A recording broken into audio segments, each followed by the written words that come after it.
Being emotionally understood has quietly become rarer than being emotionally noticed. You can spend an entire day responding to messages, reading between the lines, calming other people's anxiety, explaining their reactions, and predicting their moods, while nobody notices the emotional work you're doing. Not because they don't care, because you've become so good at translating everyone else's inner world that your own slowly disappears behind it. You become the interpreter in every conversation. The one who explains why someone reacted that way. The one who notices discomfort before anyone else does. The one who softens conflict before it becomes rejection.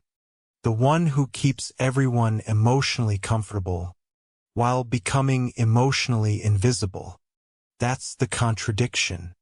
The better you become at understanding everyone else, the less anyone feels the need to understand you. Quietly, without intending to. And if that feels painfully familiar, it may have less to do with kindness than with survival. Because emotional translators aren't born, they're conditioned. They usually emerge in environments where misunderstanding carried consequences. Homes where moods changed without warning. Friendships where acceptance depended on saying the right thing. Relationships where peace mattered more than honesty. So you learned to study people. A raised eyebrow, a delayed reply, a different tone of voice, a sentence that felt slightly shorter than usual. To someone else, they're meaningless details. To you, they're evidence. Your mind isn't simply listening anymore. It's investigating. You don't enter conversations looking for connection. You enter them looking for emotional weather. Without realizing it, you've become responsible for storms that were never yours to control. That habit follows you into adulthood, especially in modern relationships.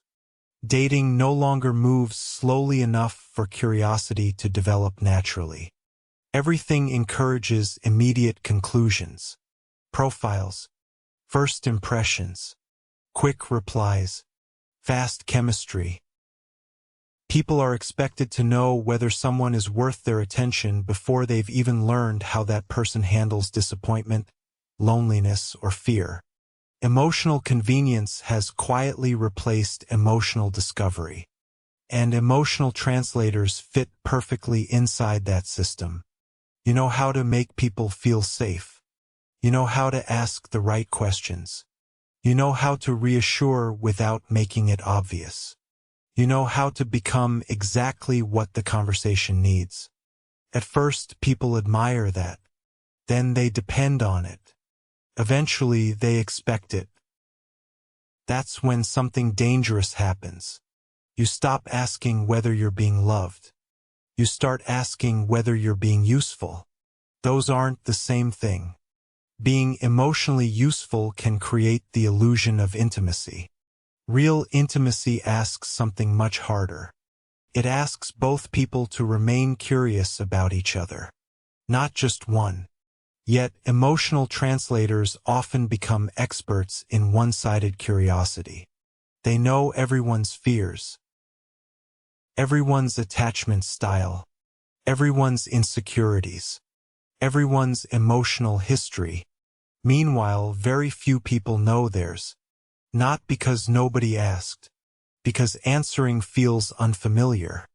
Explaining yourself feels strangely uncomfortable after years of explaining everyone else. Your emotions become subtitles beneath someone else's story. Modern social media quietly strengthens this pattern.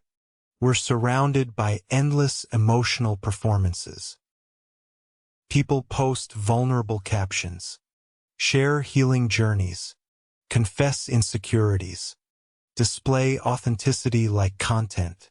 But visibility isn't understanding. Attention isn't intimacy. Reaction isn't recognition. You can receive thousands of likes while feeling emotionally invisible.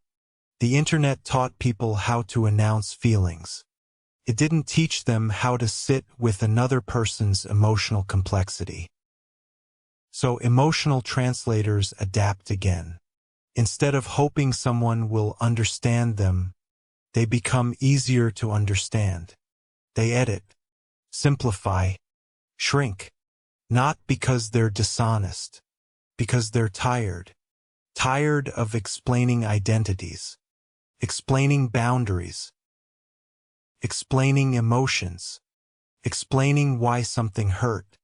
Especially for many LGBTQ+ people, this pattern can become deeply familiar. Growing up while constantly measuring whether a space feels safe often creates remarkable emotional awareness. You notice hesitation before others do. You hear discomfort hiding beneath polite words. You become skilled at predicting reactions before revealing pieces of yourself. That skill protects you, until it follows you into places where protection is no longer necessary. Then it quietly becomes a prison. You keep translating yourself before anyone misunderstands you. You soften opinions. You laugh before someone else gets uncomfortable. You prepare explanations nobody even requested. Over time, you stop asking whether people accept the real you, because they've rarely been meeting the real you. They've been meeting the version already translated for easier consumption. That's one of the saddest contradictions of modern identity. The more carefully you manage how people experience you, the less likely they are to experience you at all. Eventually, emotional translation becomes automatic. Someone becomes distant. You assume it's your fault. Someone replies late. You search for hidden meaning. Someone seems distracted. You immediately rewrite your own behavior.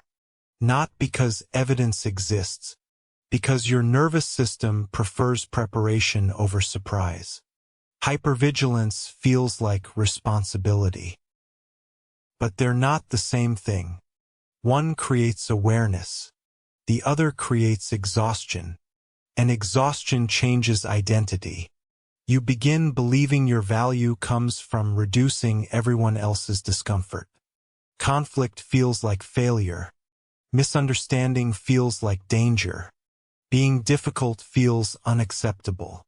So you become increasingly agreeable, increasingly adaptable, increasingly invisible. People often mistake this for emotional maturity. Sometimes it is. Other times it's fear wearing the mask of empathy. Because empathy doesn't require self-erasure. Survival often does. Think about the people who make you feel safest. It's probably not because they understand every emotion perfectly.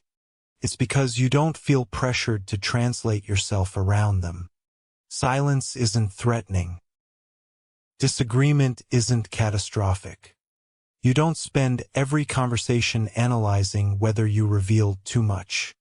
That's emotional rest.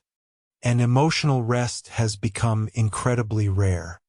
Today's world rewards constant accessibility. Always available. Always responsive. Always emotionally present. But accessibility isn't connection. It's availability. Connection requires something slower. Tension. Curiosity. Patience. 3 things algorithms don't reward. People now fear becoming emotionally forgettable more than emotionally misunderstood. That's why so many perform versions of themselves optimized for acceptance. But emotional translators often go one step further. They optimize themselves for everyone else's comfort. Until one quiet question changes everything. Who are you? When you stop translating. Who speaks? When you stop editing every sentence before saying it. Who remains? When usefulness is no longer your identity. Those questions can feel terrifying. Not because you don't have answers. Because you've spent years listening outward instead of inward. Recognition begins there. The first time you notice yourself apologizing for emotions that required no apology. The first time you resist explaining yourself before anyone has misunderstood you. The first time you allow another person to remain curious instead of solving every mystery for them. Those moments seem insignificant. They're not. They're evidence that your identity is slowly separating from your survival strategy. The goal isn't to stop understanding people. The world desperately needs empathy. The danger begins when empathy becomes the only language you allow yourself to speak. Healthy relationships don't ask one person to carry all the emotional translation. They create enough safety that both people can occasionally be misunderstood and still stay. Because real intimacy isn't built on perfect interpretation. It's built on mutual curiosity. On choosing to ask another question instead of assuming you already know the answer. On making room for complexity instead of demanding convenience. Perhaps that's the hidden tragedy of being everyone's emotional translator. You become fluent in everyone else's emotional language, while forgetting your own. And the longer that continues, the easier it becomes to mistake exhaustion for compassion, performance for authenticity, and usefulness for love. But they're different. They've always been different. The deepest form of connection has never been finding someone who understands everyone. It's finding someone who makes you feel like you no longer have to translate yourself just to deserve being heard. Because the greatest emotional relief isn't finally saying the perfect words. It's discovering that, with the right people, your heart was never supposed to need subtitles in the first place.